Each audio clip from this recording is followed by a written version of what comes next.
Obviously, in the beginning, it's just like, you come in naive, you're just thinking that you know it all and you're going to change the world. But a lot of times you realize that you are still learning. When it felt real to me, it was always our dream to spot kids wearing napchief. So all of us in our team, we have a group, and any of us spot kids wearing it, we put it over there and we're like, hey, spotted a napchief kid. Hi, Pooja. I love that Napchief isn't just dressing kids, it's arming them with confidence. Thanks for saying that, because we're just so excited to be in the kids space. At Napchief, the aim is to just make kids feel like they can achieve anything they put their mind to, which is already in them. We're just empowering them with the coolest clothes that just make them feel like anything is possible. So, what was the exact moment you knew you had to start Napchief? Honestly, there was no light bulb in our head when we decided. We realized that the kids space has so much potential. There were so many brands out there for men and women. But in the kids space, I think earlier the mindset was really different, that parents would give them anything and they would just wear it. But I think these days, kids have their own voice a lot more than what it was earlier. And we saw that there was a lot of potential in this space, and we took a leap of faith. What did your life look like just before you started? I had completed my chartered accountant exam. I was working as consultant in Bombay. My brother, he was also in Bombay at the time, and he was working in a startup in a sales role. We came back home one day and we just were like, the D2C space is really booming. We have so much capability in our back end because our father has been manufacturing and exporting clothes for all the biggest brands out in the world. So we have that capability. There's no brand in India that has, made it in the kids space. Let's give it a shot. We are in that space where if we don't give it a shot right now, we might regret it later. I know that it feels a little bit like, how are we going to do it? But let's just start. And that's how I think we started. What gave you the courage to give up your careers? I personally always knew I wanted to be in the business space. It was just me waiting for the right idea to come in. Throughout my journey, I was exploring a lot of different ideas and always trying to figure out, is this the right one or is this?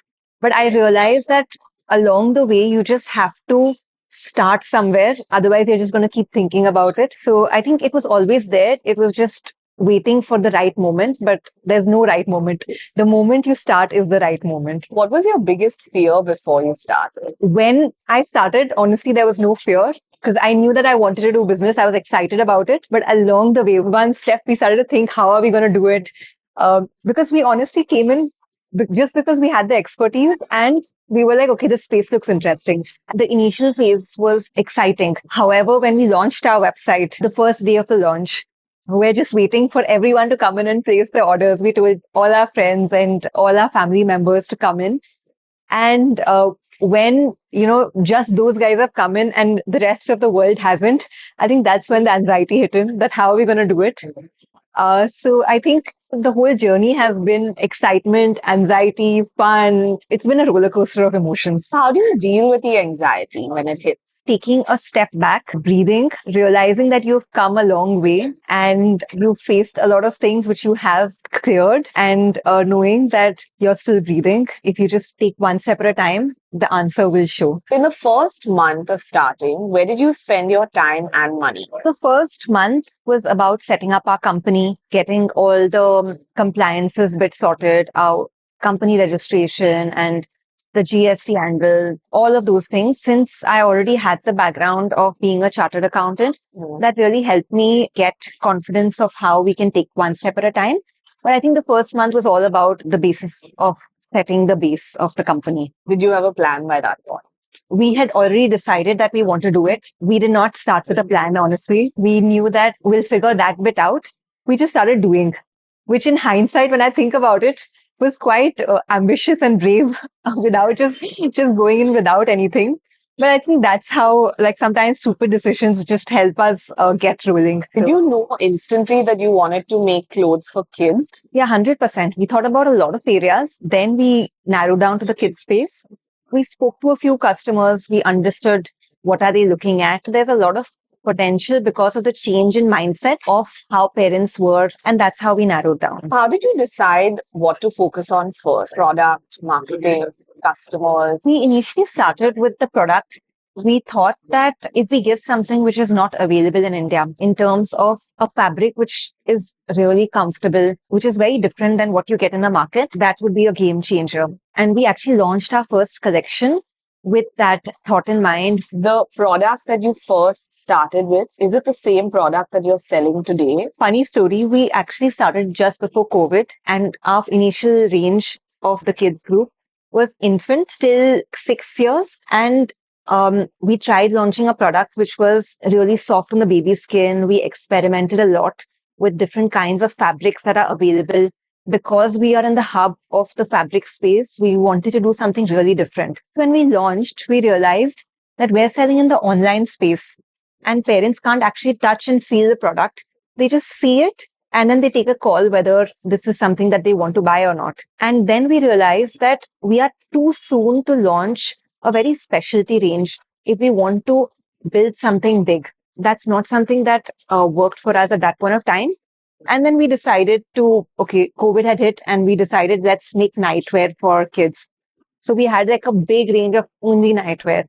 And slowly along the way, people started building trust in the brand. We initially started till 6 years, and parents were asking for their 7-year-old, 8-year-old kids, 11-year-old, 12-year-old kids. And then slowly along the way, we started expanding, understanding what the customer wants, understanding what we might be capable of. And that's how the whole journey has been. And now we have a range of all casual wear from infant till 14 years. As a founder, when you have to pivot, is that something that's hard to do? I think to take that decision is definitely a big one. Change is constant. So understanding that this has not worked for a reason. And if I try something different, there is another path as compared to just sitting there and just wondering why it didn't work. You just have to be open to change. Were you agile and flexible from the start, or is that something you've been forced to learn? Situations have come that has made me open to that right now. Obviously, in the beginning, it's just like, you come in naive, you're just thinking that you know it all and they're going to change the world. But a lot of times you realize that you are still learning and a long way to go. How did you get your very first customer? I think it's putting it out in all the marketplaces, in our website and running ads on it. I think marketing is the way. That's how we started. How long before you made your first rupee? Actually, it took us 4 years to break even. How do you build a local brand that can compete internationally? India has a lot of capability. We have been manufacturing and exporting for the biggest brands out there, especially in the clothing space. We just have to be consistent. We have to be able to dream big. And it's definitely doable. We are making in India for the world. The aim is definitely to go international. What was the dumbest thing you wasted time on when you first started your business? I honestly feel like there was no time wasted because I think even like the dumbest things helped me learn something about either myself or the business or what I can do better. The whole journey is about just taking some decisions which later on you'll be like, okay, why did I do that? Yeah. A lot of introspection that comes out of it. When did it first feel real to you? Like this might actually work? When it felt real to me, it was always our dream to spot kids wearing napchi. So all of us in our team, we have a group and any of us spot kids wearing it. We put it over there and we're like, hey, spotted a napchi kid. We actually, all of us in the team, we go over there, talk to the kids. We'll be like, hey, this is our brand. We hope you're enjoying wearing it. Can we just take a picture together? So since 2 years, we've been seeing so many kids. And I think the biggest moment was last year when we went to the airport and we saw like 3 kids just walking around wearing napchi and talk to them. That was just like such an exciting feeling because they were so excited. I was so excited. It was just like the best feeling in the world. How did you decide the right market for your product in terms of price point? We had 2-3 different options. Either there's a super luxury product, which takes time to build. And then there is an affordable range, which usually people buy in First Cry, Amazon. We are giving a very premium collection. We are competing with the international brands and we want to build trust of the parents. And we want to be able to give it to them that even somebody who couldn't afford an H&M or a Zara could still afford a napchi, but we're not compromising on our quality or our designs or our styles. Just understanding what we wanted to give out and then deciding the price along with that. happened. And now we are in a price range. We're not super cheap, but we're not super expensive as well. If you see an H&M or a Zara, their winter quads right now, they're selling it for around 3,000. And we are giving a very similar collection, if not better, at half the cost at around 1,800. So we want parents to be able to feel like their kids could still look cool, their kids could still feel that way, but we understand the challenges that come with the budgets. So we decided accordingly. What are the major forms of marketing that you use today? We run our ads on Meta, Google for our website. We work with a lot of influencers to get the word out. We even talk to our customers, understand how is it that we can reach them better. So initially we started with a lot of exhibitions as well. But recently, when we started going to the exhibitions, people say that, hey, I already know you.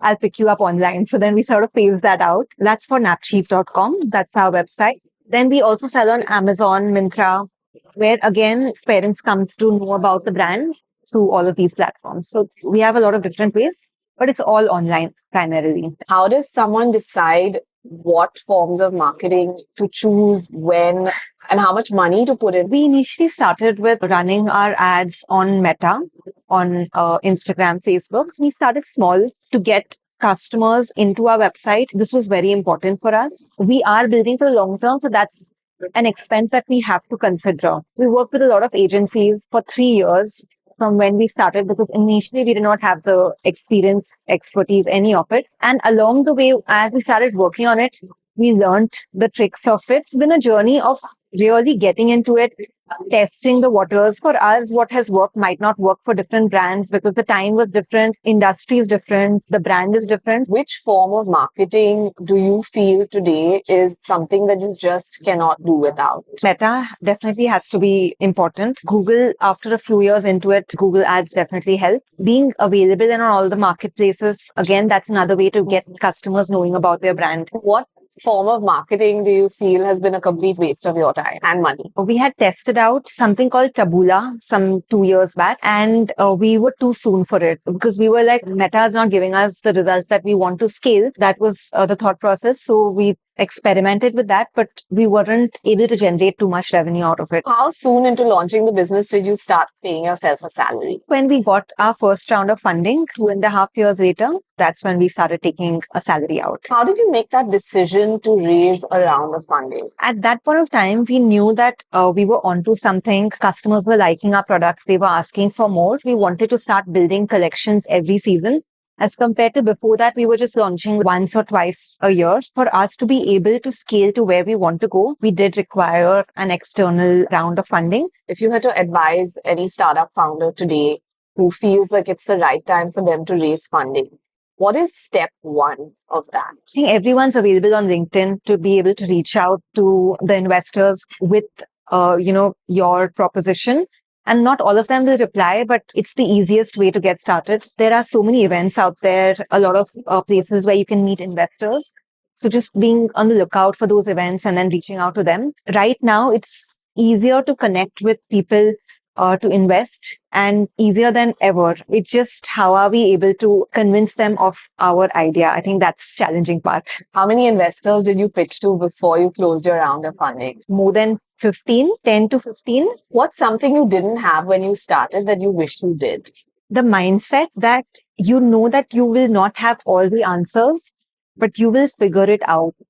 So when I started, I used to think that I need to know it all. But along the way, even if I reach a position better than where I am right now, there will still be a lot of things which I will not know. Just knowing that in the beginning also would have helped. Is there anything that you obsessed over early on when you started that turned out to mean nothing? Every obsession has helped come to where we are right now.